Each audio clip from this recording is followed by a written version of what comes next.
येवल्यात पुरुषोत्तम मास निमित्त श्री गोपालकृष्णास 56 भोग अर्पण। पुरुषोत्तम मासानिमित्त येवल्यातील श्री महालक्ष्मी व श्री गोपालकृष्ण मंदिरामध्ये विशेष धार्मिक कार्यक्रमांचे आयोजन करण्यात आले होते। संपूर्ण महिनाभर मंदिरात नित्यपूजा, काकड आरती, ग्रंथपठण, दीपदान, दानधर्म आदीसह कुंकुमार्चन, 56 भोग अशा धार्मिक कार्यक्रमाची रेलचेल होती। दर 3 वर्षांनी येणारा पुरुषोत्तम मास हा भगवान श्रीकृष्णाचा अत्यंत प्रिय आणि पवित्र महिना मानला जातो।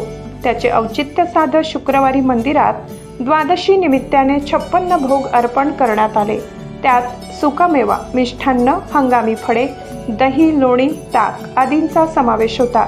यावेळी मंदिरात श्री महालक्ष्मी व श्री गोपालकृष्ण मूर्तीस आकर्षक शृंगार व मंदिराची सुंदर अशी सजावट देखील करण्यात आली होती।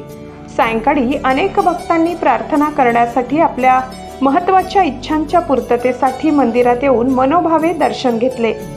संपूर्ण कार्यक्रम यशस्वीतेसाठी येथील द.सा. श्रीमाली गुजराती समाजाच्या महिला भगिनींनी विशेष प्रयत्न केले। जय श्री कृष्ण। मी अमृता गुजराती। आज आम्ही द.सा. श्रीमाली पाटोदकर गुजराती समाजातर्फे अधिक मासानिमित्त आमचं जे मेन रोडवर महालक्ष्मी आणि श्रीकृष्णाचं मंदिर आहे तिथे 56 भोगाचा कार्यक्रम आयोजित केला आहे।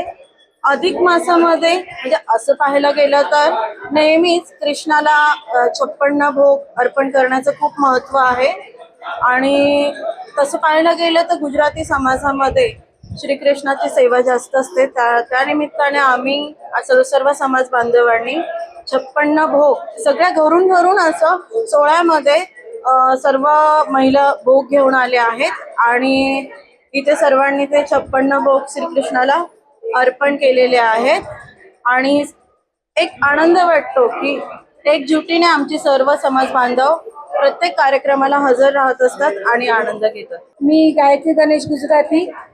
आज आमच्या महिला मंडळाने म्हणजे पूर्ण द.सा. श्रीमाली महिला मंडळातर्फे अधिक मासानिमित्त 56 भोगाचा कार्यक्रम ठेवण्यात आला आहे। तो कार्यक्रम कृष्णाला 56 भोगाचं खूप महत्त्व दिलेलं आहे, त्यामुळे हा कार्यक्रम आम्ही अरेंज केलेला आहे। याच्यात आमची 56 भोगाच्या ऐवजी जवळपास 80-85 भोग झाले आहे।